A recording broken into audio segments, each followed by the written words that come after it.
and welcome to the 5th episode of Splat in the Honolulu Blues. Today we are talking NFL football and, more importantly, your Detroit Lions.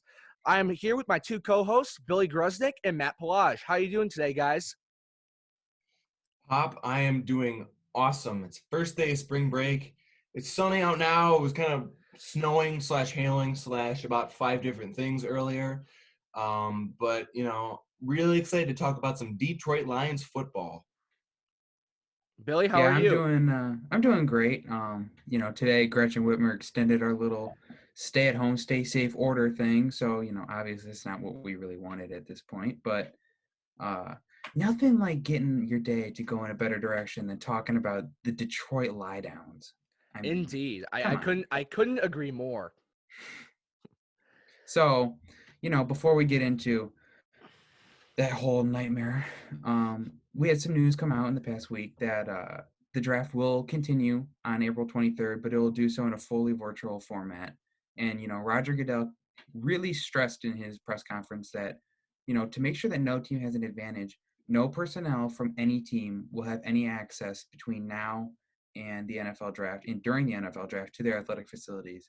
And, not only is that important so that no team gets an advantage, but that's also important to, slow down the spread of COVID-19 and adhere to those stay-at-home, stay-safe orders. So obviously not what the NFL wanted. This draft this year was in Las Vegas. It was going to be a huge event. I mean, it was going to be a big moneymaker for the NFL. But, with all the sports being canceled right now, and, sports fans are just looking forward to something, to like, we want to know when baseball's coming back and, is the NHL going to come back and finish their season? Like, what's going to happen? And no one really knows what's happening in our future. But for the NFL to be able to come out and say, April 23rd, we're still going to have this event, TV ratings, I'm going to assume, are going to be insane for this event. I mean, I got to believe that they're going to be over the top. So, I think it's good for, sports fans, no matter what sport your favorite sport is, but especially for people looking forward to the NFL. I think it's important during this time. I couldn't agree with you more, Billy. We're in unpredictable times right now, and I feel like it's really comforting that we get back to some normalcy with the NFL saying we're still going to host it. We're going to do a little different, but we're still going to host it.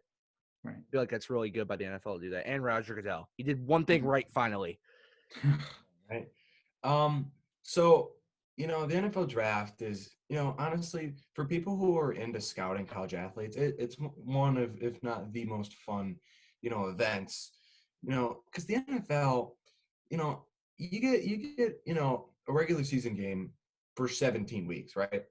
The NFL draft comes around once a year, and nothing is like at the festivities, all that stuff, seeing all these guys get drafted, after putting in all that hard work. It's just inspiring to see. And, we're not going to be able to see that, them walking up on the stage, hugging Roger Goodell. We're not going to be able to see that. But the fact that we're still able to see it online is cool. But what I'm going to miss the most is there was a report coming out. I think Adam Schefter broke it. So they were supposed to, how the prospects do like their pre-draft walk, like they, get the really cool outfit on. I think Marquise Brown had a crazy one last year. So those guys were going to be driven up to the carpet to do that by a boat. They were going to drive them around in a little pond by a boat up to the stage, and then they were going to walk across. And that would have been so funny to watch. And also, seeing the fans' faces when the team takes some guy out of like freaking left field, like last year when the Raiders took Cleveland Farrell, and everyone was like, "What in the world?" You see some guy with his hands over his head, like, and then when the Giants took Daniel Jones, oh my goodness. I think the whole city of New York just did one giant moan. I mean, that was so funny. And, you're not going to see that. You don't get to see the live fans' reactions. You're missing a lot of it. But at the same time, I'm glad we're having it. Normalcy, it's big, especially through a time like this. Yeah, no, I totally agree. So, getting back to where we're talking about the Detroit Lions, unfortunately. Sure. Last season, first of all, we started off with the preseason. We're coming in 0-4 in the preseason. We didn't win a single game. the preseason is the preseason. It is what it is. It's important to just get those guys out there, get that playing time on the field, make sure that everyone is at the level that they need to be. But you don't want to come into a season. Oh, I mean, there were games that we weren't even competitive in the preseason. So, obviously not what we were looking for, but we come in week 1 at Arizona, and it's a team that's in a rebuild, and they're being led by Kyler Murray. All right. Their rookie QB just drafted this year. He has no experience, and he's going up against a team that has Matthew Stafford leading. He has so much experience, and all these guys have a ton of experience. And I mean, this is obviously a game that we should win. Like, no question about it. Any team week 1 should be able to come in and beat the Arizona Cardinals. And we come out first quarter and it's 3-0. It was sloppy for both sides. I mean, it was just a rough game. But then Q2 and Q3, and honestly, like the first part of Q4, we started looking like an actual NFL team. Like, we looked good. And, up until 7 minutes to go in the game, it was like 24-6. And then all of a sudden, it's like the floor just dropped out from underneath. I mean, everything that could have gone wrong went wrong. And, it's almost like the offense, they played that whole game, trying to win. They were making big moves, big plays. And then last 7 minutes to go, we just started playing not to lose, right? And the defense, I mean, Patricia being a mastermind with this defense, I mean, they couldn't do anything for the life of them in the last 7 minutes. I mean, you got to play the whole game. I agree with you, but I think what really killed us is when Arizona turned over the ball, we did not convert. They turned over the ball, I think, 2 or 3 times in that game. And in football, if a team turns the ball over in the second half, you got to put the knife in their heart and just tear the heart out, man. You got to do that. And that's how you win football games. And you can see this is prevalent in some other games. We don't convert off of turnovers. When we get those second chances in games when we shouldn't be getting those second chances to go on offense, we need to score touchdowns. And also the problem is with not scoring is that it brings, say our defense gets a pick. It's been a long drive. The team is driving. We get a pick late, and then we turn the ball over on offense. Our defense goes right back out there tired. That's another problem. We have to score to give our defense a rest. Mm-hmm. Yeah, that was a big part of it. For me, looking at the positives, Hawkinson, oh my, what a game. I mean, that was awesome to watch. He was the man. And then, later in the season, he, fell off. Well, now, hold on. You call that a positive. Now, obviously, 130 yards in a touchdown for a tight end is insane. Yeah, right? That is a huge positive. Yeah, and let's remember, he blocked very well that game, too. No, of course. But he died in the Arizona end zone. Like, he died and we left him there. He was nowhere to be found the rest 100%. of the So is that really a positive? Or do you think that this is, Eric Ebron part 2? Talking about that game, I think it was a positive. And also, I thought the interior line played very well. Arizona was not getting very much interior pressure up, in the middle.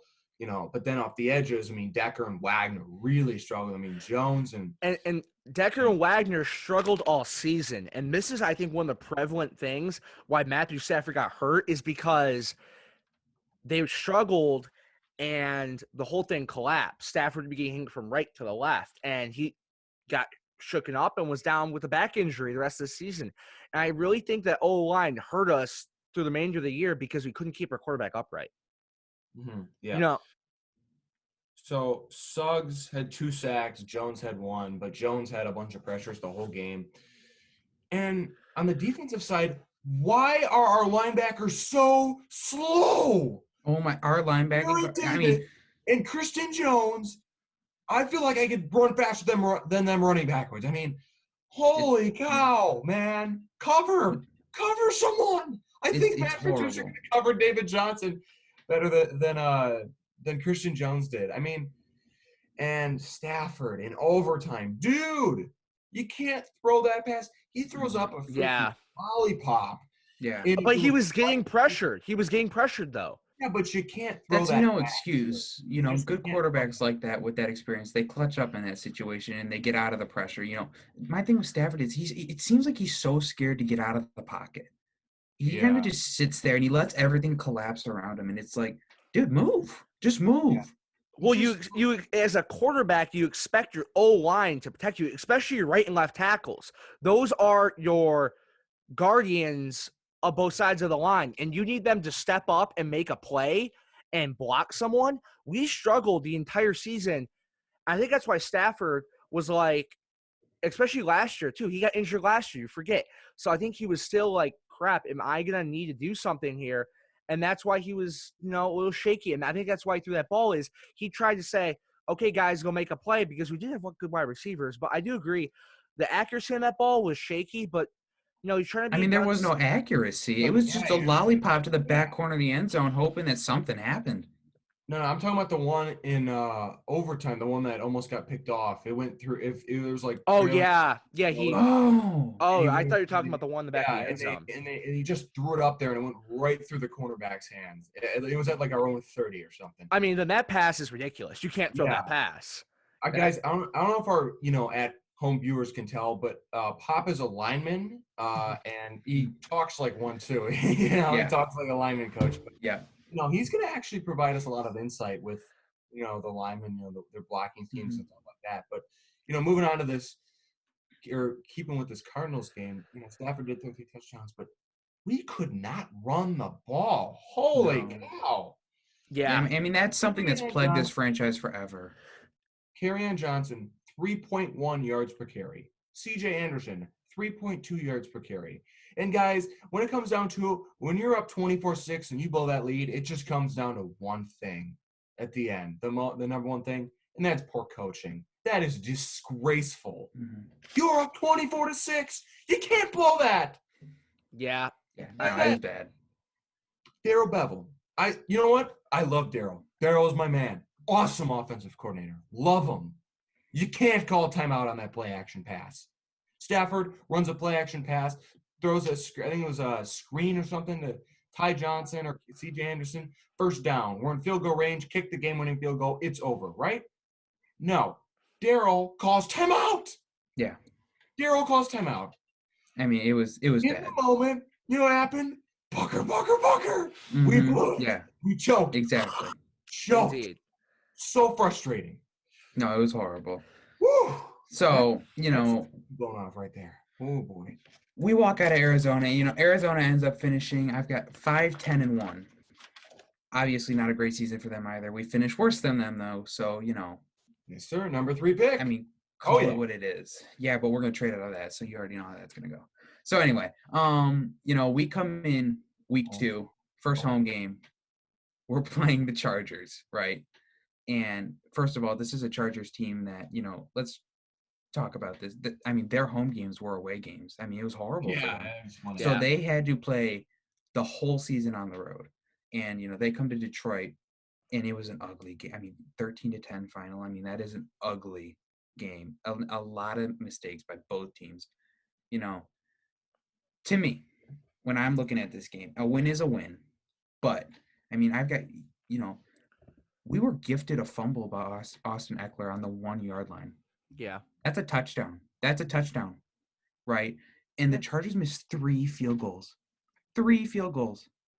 I mean, to me, we should not have won that game.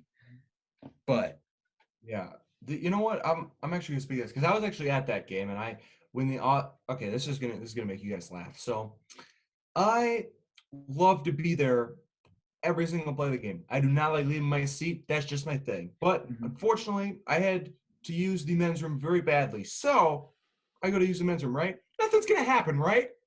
Except all of a sudden I hear the stadium just shake, right? Mm-hmm. It's just shaking. I'm like, what's going on? I missed the Eckler fumble. Oh. I missed that was a huge moment. That was a really big moment.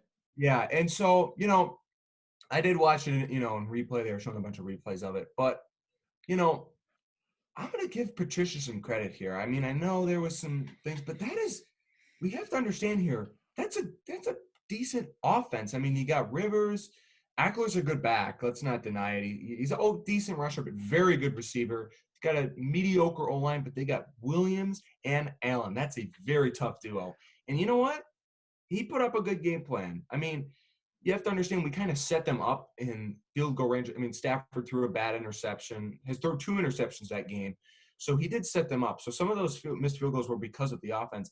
I give him credit. And I mean, Patricia had a good game plan. The offense was, no bueno, man. That was and that's the one time with the Stafford offense I was very unhappy. Now, looking at week 1, the second half offense. Yes. Obviously, we're all impressed. After week 2, how do we feel? Are we getting on the SOL train? Or are we saying we're still an upside? Oh, no, I was on SOL. I'm like, tank, screw it. We didn't. I thought, okay, so here's the thing. You have to understand something that, a lot of fans don't think about. Teams at the time can be viewed a lot differently. Like, I remember a couple of years ago when we beat the Giants, 2017, we beat the Giants, primetime football in New York, right? We thought New York was a playoff team. They were not, but they played like a playoff team that night, Yep. Because perception is everything at that level. This was one of those wins where perception was a lot. We thought the Chargers were good, and they played pretty well on offense. But we just came out there and played very good defensively. Our D-line was awesome.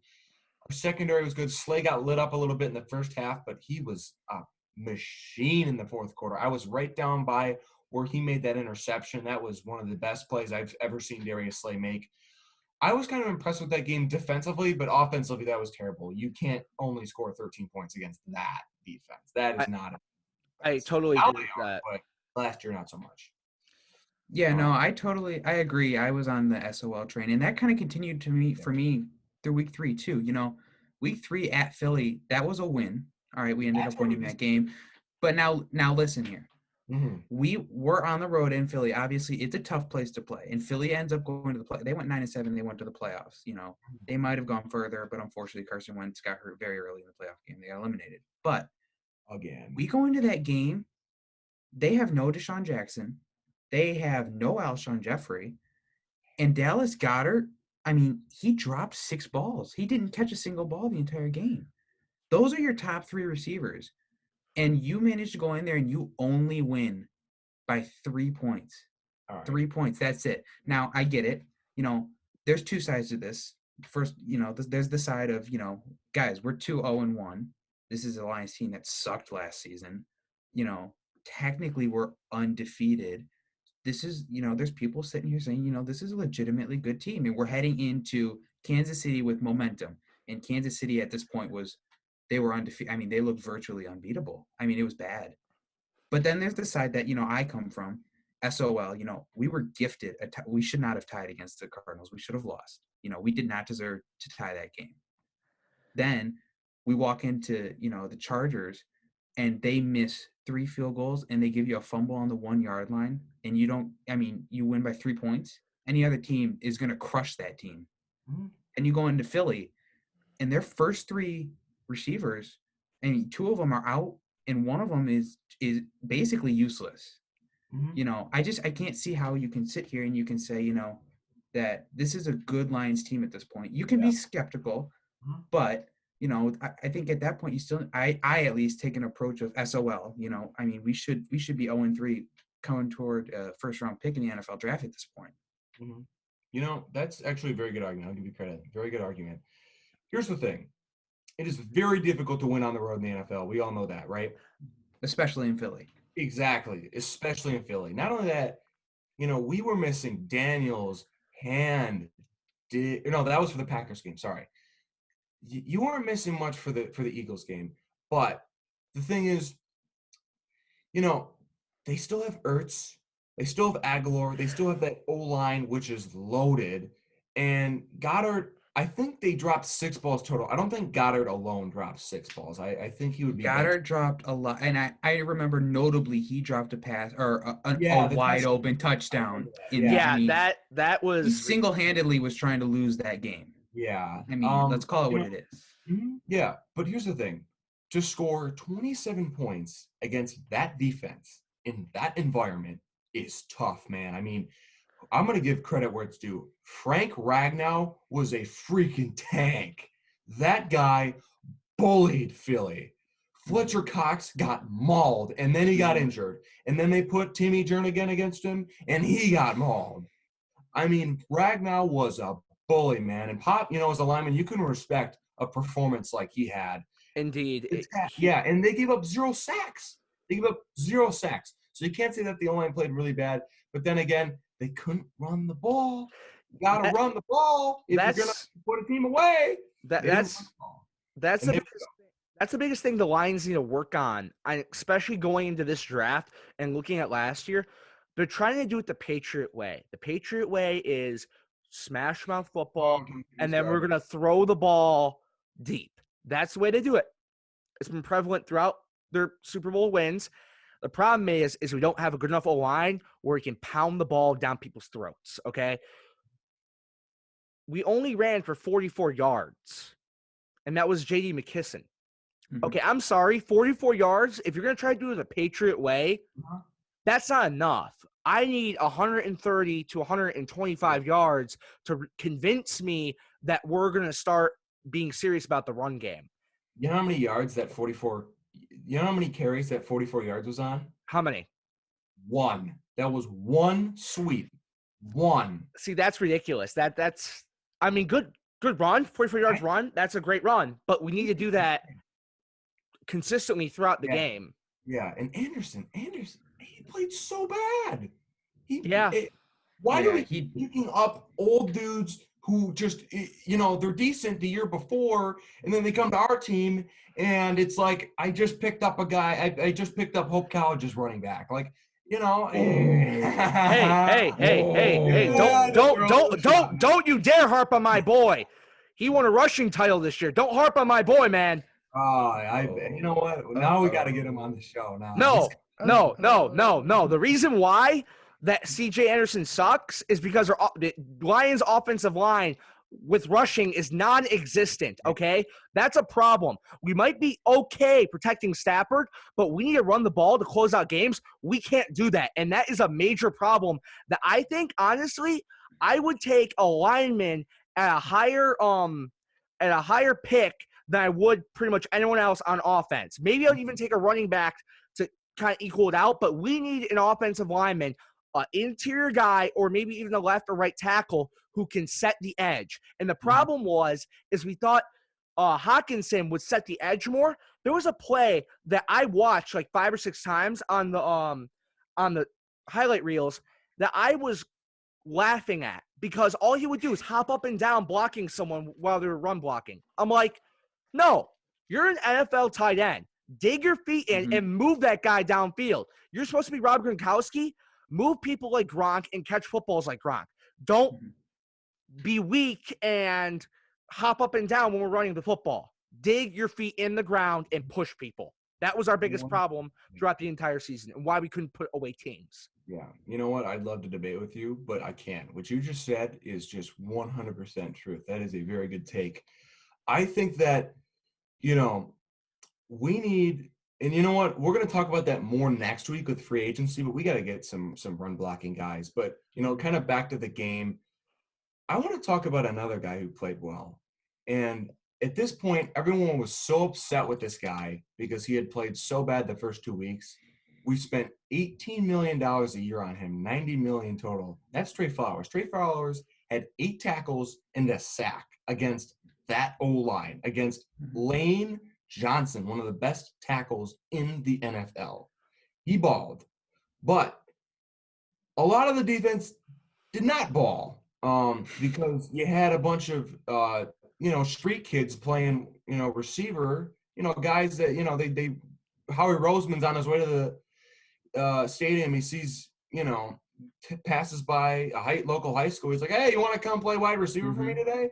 I mean, some of these guys, they're barely off the waiver wire, and you got Rashawn Melvin and Justin Coleman getting beat by them. I mean, that was a little frustrating, but, at the same time, I thought our downfield plays were very strong. I thought Bevel coached a very good game offensively. Galladay and Jones are the Twin Towers, man. Those guys can ball. Jones had a great game that game too. He did. He led the team in receiving with 101 yards receiving. I mean, our wide receiving core is fine. I love Galladay. I know Billy's not as high on him as I am. I think you if he has another season like he did last season, you put him in the elite category. The elite category. I think he's there. That's a stretch there. Here's the thing, though. Here's the thing. No. Whoa. Good wide receivers make big plays and big moments. The problem is that right now we're in a rebuild, right? Well, we got Martha says we need to win now, but we've been in a 64-year rebuild. Regardless of that, Martha says we need to win now. If we win now and he proves that he can make a big play, a big touchdown in a big moment, then put him in elite category. Right now, I would just keep him as a okay, good wide receiver who can make a good catch when you need him. If we are in a wild card game, Stafford makes a big throw down the field, he catches it, then put him in the elite category. But right now, leave him where he is until we make that jump to the wild card spot. Yeah. Again, I totally agree with you. I buy that. Here's the thing. When you lead the league in touchdowns and you have 1,200 receiving yards and half the season you have Jeff Driscoll and David Blows at quarterback, that's impressive. It is. Whoa, nope. Let's start with that. That is impressive. Okay. Not only that, okay, you have Marvin Jones, so it's not like you're the only guy there, all right? Mm-hmm. I mean, to just play like that is just but I needed to see another season like that with Stafford. But Jones has got, I don't know if you guys saw what Jones said. He was like, I'm really trying to get 1,400 yards and 10 touchdowns. I was like, whoa, that's a lot. Yeah, he was going for a big year. These guys are trying. These guys are dedicated. I love Jones's attitude. I love Galladay. He's just a put his nose down and just grind guy. He's like the anti-AB. And even Danny Amendola's like that too. Yeah, exactly. And Amendola, people don't give him credit. We only run our slot receiver on 36% of our plays. He has like 500 something receiving yards, 600 something receiving yards on 36% of our snaps. He's doing a great job. And he is doing a good job of putting him in the scheme. So I think offensively they executed very well the pass game. The rush game's got to work. Now, talking about week 4. Here we go. So I want to hear Billy's opinion on this one first. Me too. All right. Too. We're playing the Chiefs at home. The Chiefs are coming in undefeated. I mean, they were seemingly unbeatable. No one had any idea on how to deal with them. I mean, their offense is insane. Their defense is, good enough to get the job done. I mean, they were an amazing team. And to me, I mean, it was close the whole game. And there is no doubt that the Lions showed up to play this game.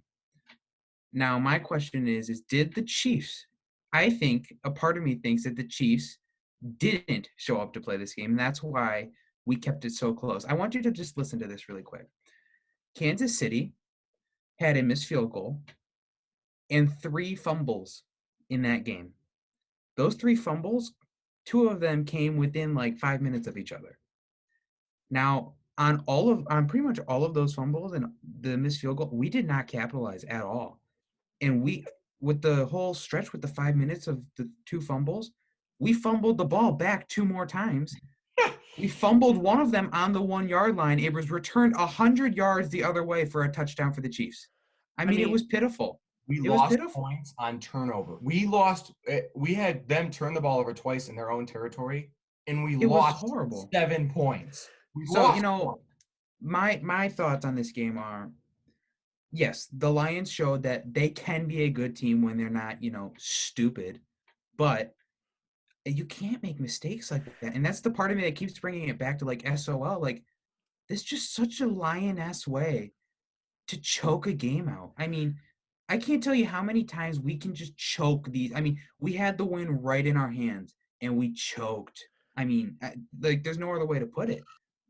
It was horrible. So that's why there's that part of me at that point in the season. Everyone was jumping on the Lions train.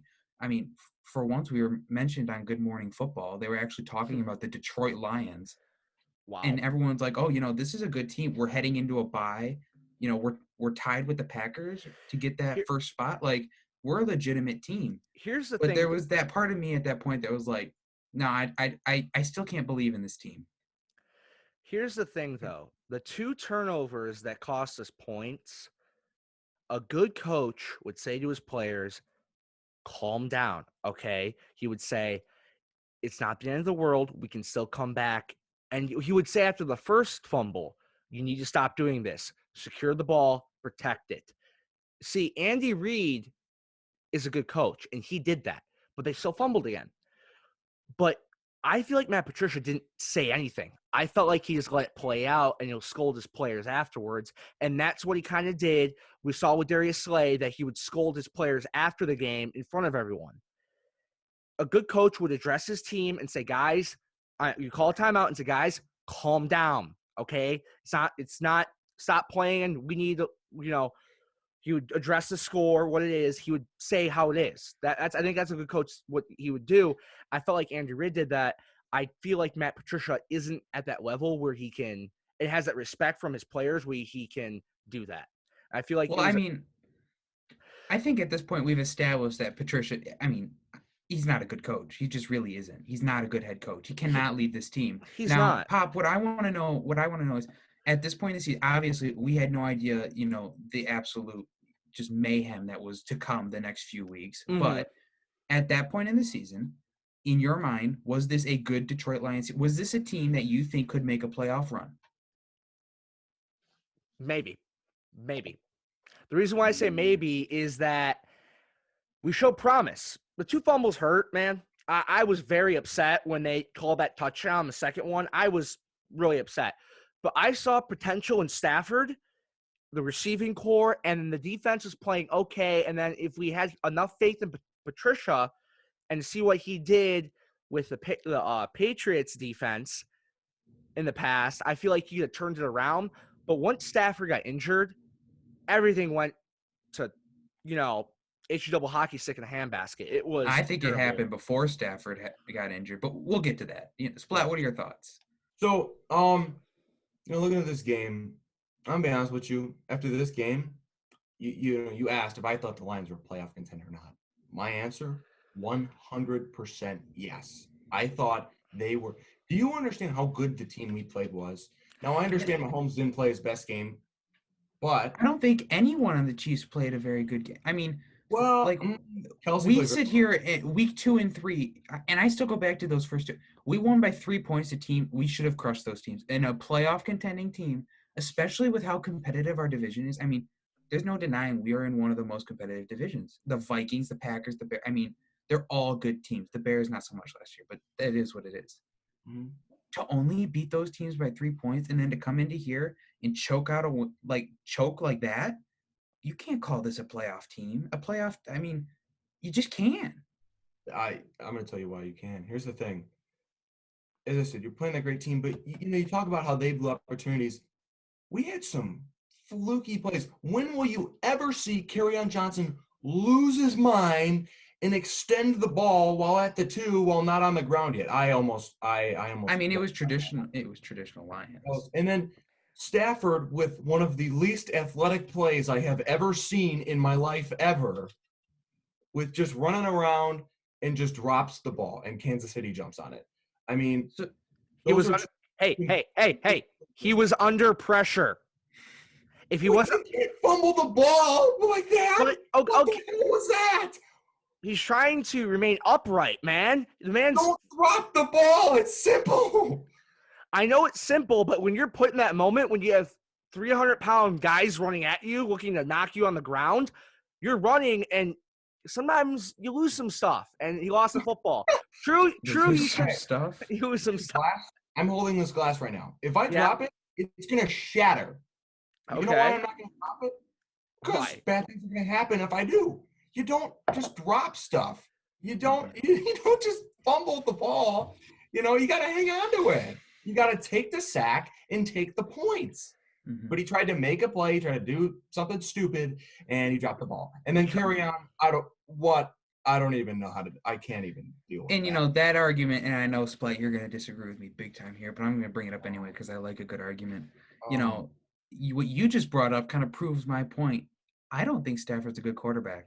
Are you serious? I don't, and I'm Are gonna put it right you there. serious? No. Matthew You stop. Stafford, no. Matthew Stafford was on track for an MVP year, probably top 5 in the MVP polls. Okay, this man before he got injured was ridiculous. He was throwing the ball downfield, making plays, and trying to extend drives by moving his feet and getting first downs late in games.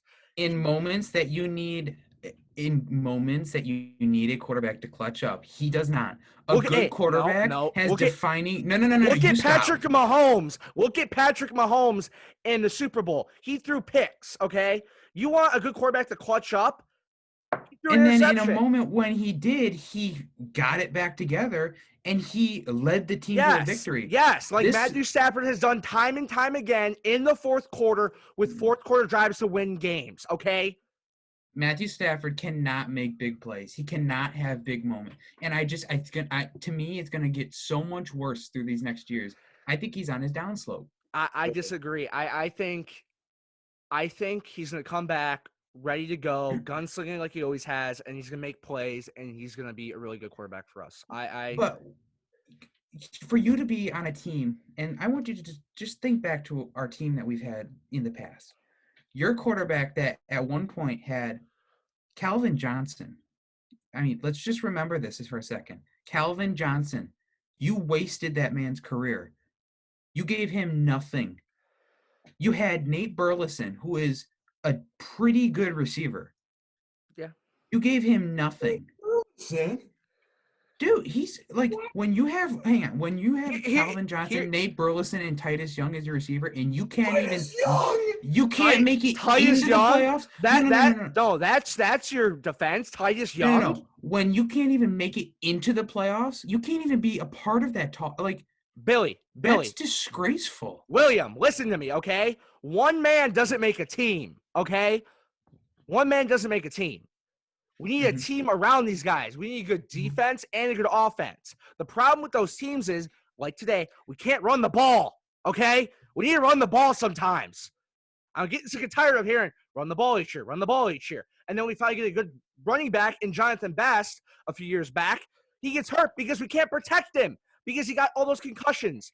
So the offensive line's a problem, and we need a good running back who doesn't get hurt. So oh my. Go on, Matt. Go ahead, Splat. Start out with this. The last minute of what I've been hearing, number one about Stafford, and number two about Javed Best being a good running back. He was a fast back who got some good yardage. That's what I think there was promise in Javed Best. There was promise if he didn't get injured. Javed Best on this. No, No. Okay, number one. What did Stafford? I got a question for you, Billy. What did Stafford do? The drive that before Mahomes drove him down the field. What did he do when it was his turn to take? If he didn't score a touchdown, game over. Kansas City wins. But what did he do? No, I watched the team right down the field and scored a touchdown through an absolute dime to Kenny Galladay. Well, you know what you said before. Who is one of the best comeback quarterbacks in NFL? Thank you. Matthew freaking Stafford. He can come back. Yes. Comes through at the biggest moments ever. The problem is no one else comes through. The defense. You know what though? But it is 4th and 8, and you let Patrick Mahomes run 20 yards down the field because you don't have a quarterback spy on a mobile quarterback on 4th and 8, and I think they only sent 3 guys too, or no, 4 guys. What you said before. Guys in coverage? What you said before, you brought up the point, Stafford making a stupid mistake in dropping the ball. That's one mistake. He makes stupid mistakes. Yeah, but he makes up for them. Generally, does he? Makes up for them. You cannot call yourself an amazing QB and, put him on this pedestal that you guys are doing when he just flops the whole and makes mistakes throughout the whole game and then magically puts together a comeback, for a couple of games. You can't guys. The first 6 games, we were leading going into the fourth quarter. What mistakes? And and we were leading going into the fourth quarter. And then after the fourth quarter hit, our offense just shut down. and that needs to fall on the leader of the offense. That needs to fall on Matthew Stafford. If he cannot sustain the team through the fourth quarter and lead the team into that that final push to get that victory, That didn't happen then in KC, he though. is not. Billy. It didn't happen. Billy. Matt, Oh, let me talk. Let me talk, ahead. Matt. Go Let me ahead. talk. Go for it. Okay. The problem is when we can't lean on the guy so much. He needs other options, like the running game, okay? Look at some of these good teams, like the Kansas City Chiefs. They have a good running game, and they have a good quarterback, and they won the Super Bowl. And they have something that we don't have. It is called an offensive line. Exactly. So the fault doesn't just lie on Matthew Stafford.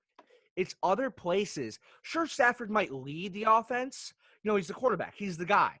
But if you No, I agree that it doesn't all just fall on Stafford.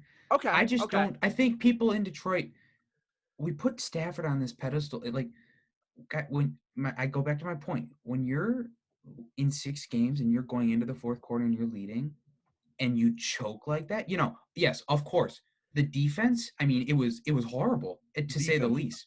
The offense We did let not- every team come back into this, but if you look at all those games, if we do one stupid, like these plays that we have, we make one mistake after another in there. If we just eliminate one of those mistakes, we win the game. We get one more touchdown. That's we a win the big game. if. That is a we're big gonna come if. in. Well, in the next game, the Packer game, we're gonna get into in a second here. But this kind of fuels into my point.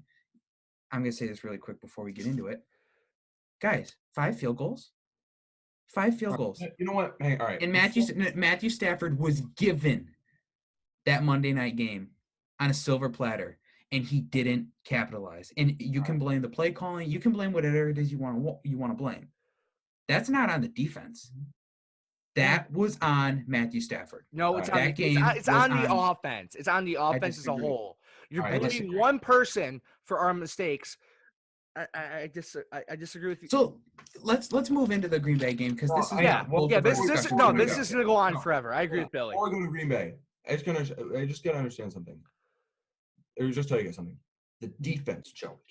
The offense showed up to play. And here's another if. The entire team choked. What if Carrion didn't drop that ball? That is a 14-point swing.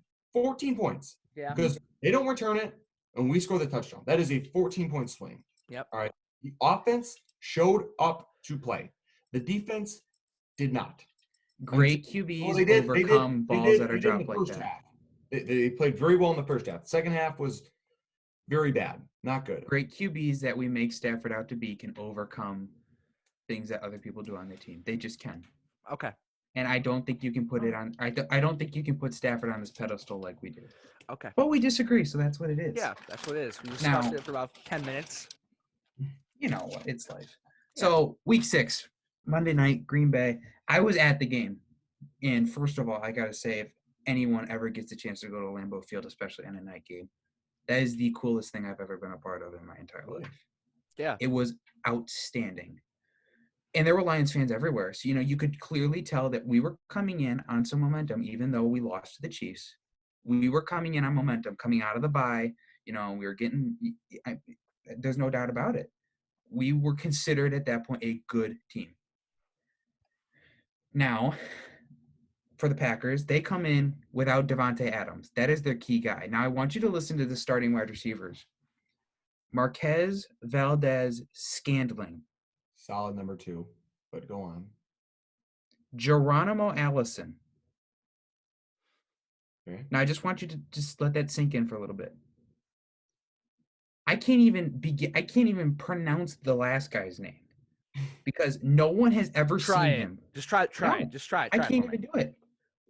Lizard, like it's horrible. Lazard, what is going on? Like he hasn't seen the field in forever.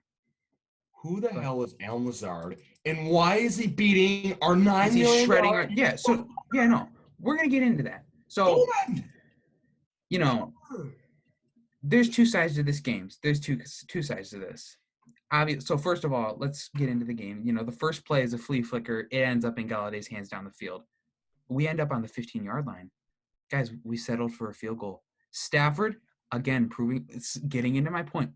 3rd and 5, Stafford slipped on the grass. There's no snow. There's no rain. He fell over on a Monday night primetime key play. We had the Packers backed up. We had them.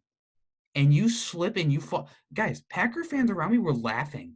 They're laughing at us because our QB literally just fell over. Field goal. Was Aaron Rodgers on pace to throw for 5,000 yards and 37 touchdowns? Because You know what? I don't think he was. So Statistically, statistically, Stafford was one of the best QBs in the league before he got injured. But the next drive, we have another deep pass. Let's start with this. One of those field goals should have been a touchdown, but our new superstar rookie tight end couldn't, do something called catch the football. Corner of the end zone, lobs it up to him. He just drops the ball. I'm not going to disagree with you on that one. That was pathetic. That was not on Stafford. But yeah, there are two sides to this game, and I want you to listen. So there's the side where I'm on that the Lions choked this game away, and that it should, to me, fall on the offense, most specifically Matthew Stafford. Billy. No, hang on. The Green Bay Packers. First of all, Aaron Jones single-handedly tried to hand us this game himself. He fumbled multiple, and he dropped a wide-open pass in the end zone in the second quarter. I mean, it was wide open. Geronimo Allison, who, thank God, is on our team now, because, the Messiah has come. He dropped 4 passes. 4 passes. One of them should have been a touchdown before he got absolutely demolished by our defensive back. Darius Shepard. Have any of you guys heard of this guy? Because I haven't. The guy's working at McDonald's a week later. He is sitting here, and he's just destroying our defense. Like, what is going on? And the same can go, with Lazard. What are we doing? And, Darius Shepard, he had one key mistake. The ball bounced off his face in the end zone. It bounced off his face and into your defender's hands. You were gifted this. You were gifted this win. And Matthew Stafford settled for 5 field goals. No, settled. Gifted. Okay. How can you not? You got Clete Blakeman throwing flags on us. Okay, you know what? Now let's go ahead. Let's lay out what happened with the refs. Let's lay out. Shh. Everyone calm down. We were called for holding on a key third down in Q2, right? Quarter 2. Go forward. We were called on a horrible holding call. It was not a holding. I'm going to give that to you. That led to a touchdown for the Packers. That's the only one we're going to talk. Are you kidding me? We're also going to talk the unnecessary roughness call to our defensive back on a third down. That was the hit to Geronimo Allison. He went for the ball. I totally agree with you. That's why there's 2 sides to this. There's also the 2 calls against Trey Flowers. Yeah. They were clearly not illegal hands to the face.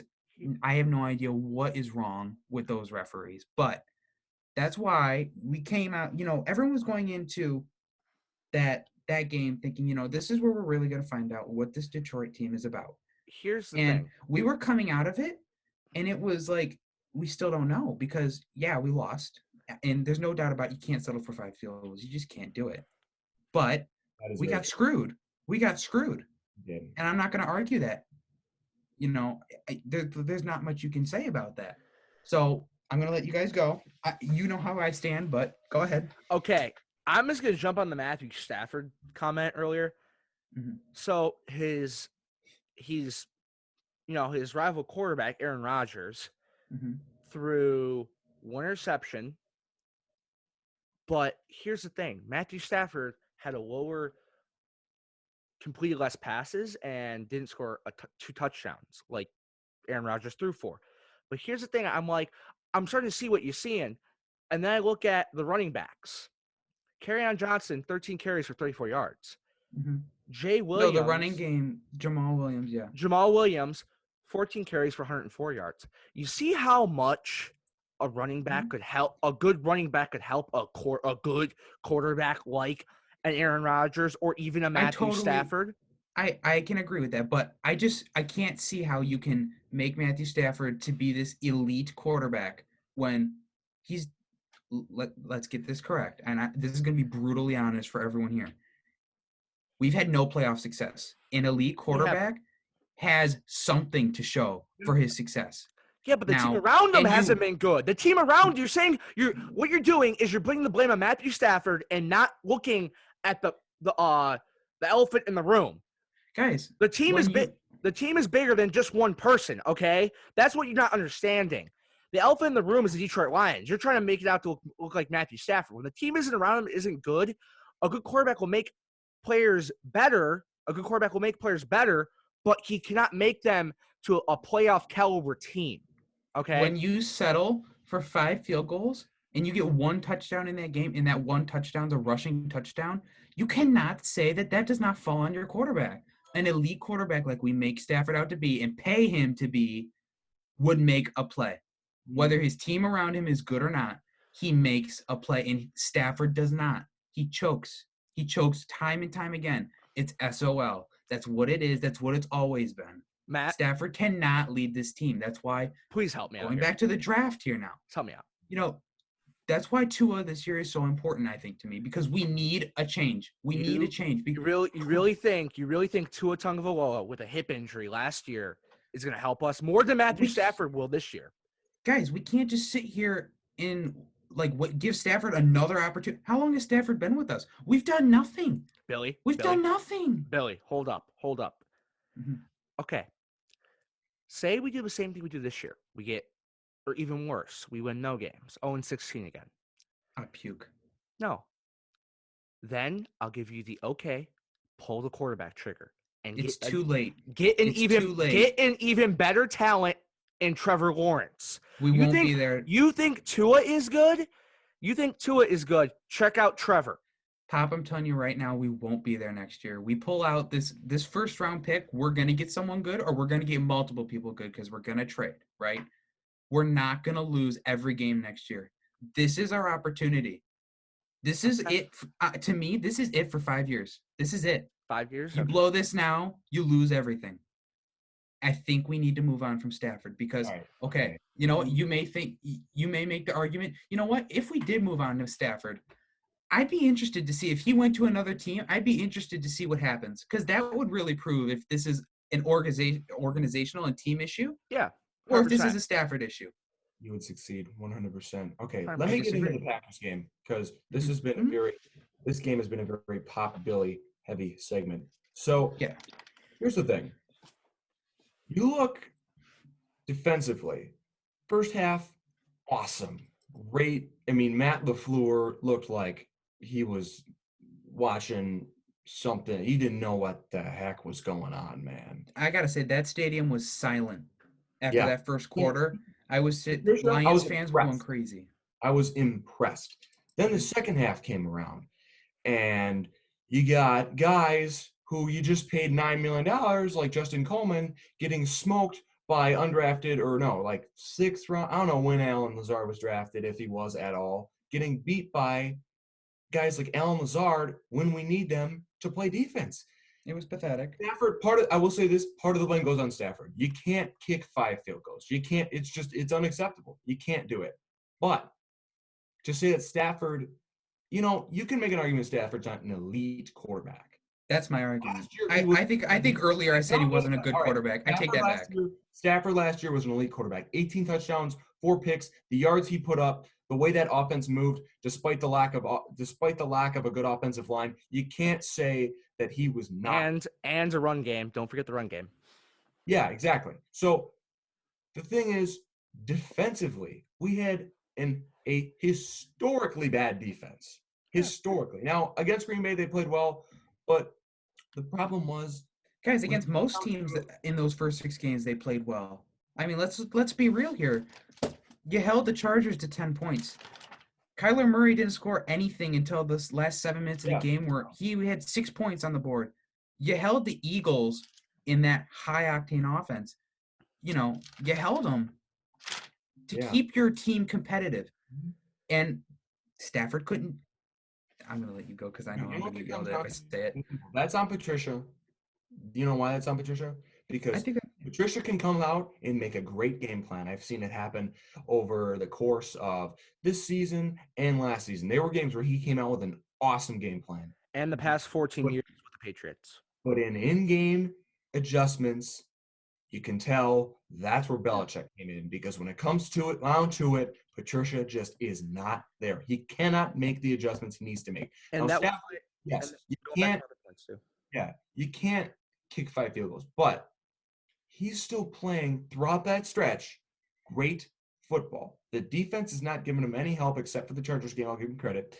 And then, it's not, you can't put that all on Stafford. Part of the blame goes on Stafford. I'm not going to boost him up like the Messiah. You know what?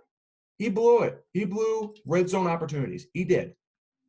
And But that's where my point comes in about him not being. He doesn't come up like an elite quarterback does in key games. If okay, you but put the storylines together and you don't know which team did which, all right. If I'm sitting here and you have no idea which team is which, and I tell you, all right, here's this quarterback. First of all, his first 2 quarters sucked, right? And we're talking Aaron Rodgers here, but you don't know this. His first 2 quarters, they weren't great, right? His team was losing. They were getting crushed by the Lions. And then that second half, he came in clutch, right? And he led his team to a victory and put them in position at the end of the game, penalties or not, put them in position to get a field goal. And then you look at the other side.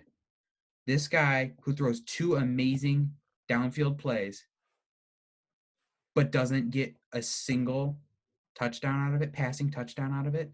You got a rushing touchdown out of one of them. you know what? And then all these other times he goes down the field, Aaron Jones fumbled the ball on the 50-yard line, and they didn't move. Yeah. Our offense didn't move. It was a 54-yard field goal that we had to get. Okay, I'm going to start with this. Stafford did enough, and that defense did enough to win the game. But I disagree. there was a man wearing white and black, and his name was Cleat Blakeman. And for some reason, Cleat does not like the Lions very much. And because of that, he threw 5 of the most ridiculous penalties I have ever seen in my life on the Lions. If it wasn't for, you can just take out 1 or 2 of those penalties, Lions still win. Yeah. You take out that one of those hands to the face penalties, Lions still win. Here, You take out one of those holding Now- penalties, they kick a field goal. that's Lions if still win. if and buts aside, if we do this, if we do that aside, what is the Lions' worst problem going into this draft? What do they need to improve on? Who do you think they need to get, and who do you think will help this Lions team going into next year? If we're talking about what's the worst part of this team, we don't have any guards. Joe Dahl is Yeah. not a starting guard. I don't know why we keep putting him there. And we do the rotation with Kenny Wiggins. That's real, real kicker. They have to they either face one, meh lineman or one garbage lineman. Like, we need to find, and then right guard, we just don't have a right guard. We just don't have one. There's none. We got to get guards. I wanted to see them pick up. I wanted to see them re-sign Glasgow. I didn't think they were gonna spend that much money, on the right tackle. And if they were, I thought it was gonna be Conklin. But Yeah, going back to this 100%. season, Conklin's I totally agree with you. I agree that the offensive line, it needs a lot of work. And, if it's any other draft and we don't have the talent in the QB position coming in, I say, obviously I don't think we're going to pick at 3. I think we're trading. I really do. So I think an offensive lineman needs to come out of that. But I think right up there with our offensive line is our linebackers. Yeah. I understand that, they're young, right? We got Tavai and we got Davis. They're young guys and they need to develop. But a guy like they can't work. Like, it just doesn't work. They cannot do what they need to do. You need a veteran. It doesn't matter how good he is. You need a veteran who's been on teams before to kind of teach him the ropes. And we don't have that right now. That's why I feel like if we draft Tua, which I am totally against it, because I believe in Matthew Stafford, I feel like it would be a good situation for him, because say Tua goes to the Dolphins, he's thrown right into the Shark Tank with all the big boys. At least here, he'll have a year to sit under Stafford and learn the ropes of the NFL and how it works. I'm going to play devil's advocate here, because here's the thing. You've had Stafford as your quarterback 11 years, and you haven't won a single playoff game. Now, part of that is terrible management. Terrible defenses. And one of those playoff games, there was a penalty that pretty much ended up costing him the game. But the fact of the matter is, with Stafford's back injury, he has broken bones in his back. That is not something to be played around. That would be the reason you take Tua, because you believe that Stafford cannot get back to where he was last year. You believe that he doesn't have much time left, you believe that Tua is the future. You sit But him, okay, you sit him. No, you got to sit him a year behind Stafford. Okay, I agree with you on that. You can't, and that's if you want to do that. That's only because of back injury. Stafford played great last year. It should not be because of his performance. It should be because of that back injury. And now that you can't trade Stafford this year, you get $40 million in dead cap. That would destroy any organization.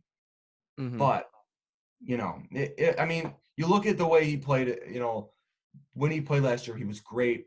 I'd put him top 5 MVP race. Honestly, he was a stud. But the problem was the team couldn't execute. It was poor coaching. And, after, the Packers, we all know what happened. They completely collapsed. Stafford went down. You got Jeff Driscoll, who I don't think threw a ball farther than 30 yards the entire season. And then you got David Blau, who you just see that guy in the field. You just hit the remote clicker to just change the shit. I don't know how. Now, we've talked about Stafford, and I'm sure we're going to get back to Stafford in a later episode. Yeah. But I want to jump really quickly back to the reffing, because I think something else on these we talk about is the management. And Stafford is a part of this, but the leadership of this Detroit Lions team. We come out of Green Bay, and first of all, we've got a guy in Trey Flowers who, first of all, he got kicked in the nuts in this game. Let's be real here. Like, he's done that move all of his career, and he got called twice for this in key third downs that lost the game. Yep. And this, whether it was the refs being stupid or David Bakhtiari selling it really, really well, no one really knows it at this point. But we come out of this game, and our leadership, any other team, especially, good, like, teams where the fans can get behind their team, like Dallas with that huge fan base. I mean, they would come out and they would say something. Jerry Jones would not sit there and let the lead give it to him like that. Like, he would not allow it. But we have Martha Ford, who comes out and says nothing. Silence. We need to move on to the next week. We have Matthew Stafford. We need to forget it. I get it. The leadership, you as a player, your role, you need to get on to the next week. But Matt Patricia comes out and says, we need to coach it better. We need to make sure that our guys aren't getting penalties in that. Dude, what are you doing? Okay. Say something. I'm with Billy on this one. I disagree with both of you guys. Okay, I see why you're mad, and I see why you think Martha should have said something, but she's saying we have the rest of the season left. One game could make or break us, but we got to look and see how can we fix this, because the refs are always going to be the refs, and then how are we going to respond to that? Are we going to cry and say, well, if we didn't get those 2 penalties called, we would have won the game? No. We're going to take that and move on. And go with it. Yeah, so sick and tired of sitting here and, all these other teams, their managers and all the management position and their leadership, their QBs too, they stand up when their team gets screwed. And then we sit here and we come out of these meetings with the NFL and we talk about, it was a leadership meeting with all the NFL managers, they were talking, and what was Martha's contribution to this? Last year, you want to know the comment? She had good questions. I'm glad she doesn't know what she's doing. I'm glad she doesn't know what she needs to ask questions. For God's sake, can someone stand up and say something? I'm going to jump in here. Yeah. So here's the thing. Have you guys noticed that this happens to the Lions more than any other team? It does. We are the league's puppet. Let's talk about this. All right. When this happens, what do we do? Nothing. We do nothing. Nothing. But nothing is going to happen. Here's what's going to nothing will happen from this, though. Nothing will stand up for yourself. Nothing will happen from it, though. They'll listen to big teams like the Cowboys, household names. They won't listen to Detroit. They won't listen. You think making a comment about reffing in a Green Bay Packers game Monday night would really make Roger Goodell say, we need to look into this? Or would you think they would? Yeah, I would.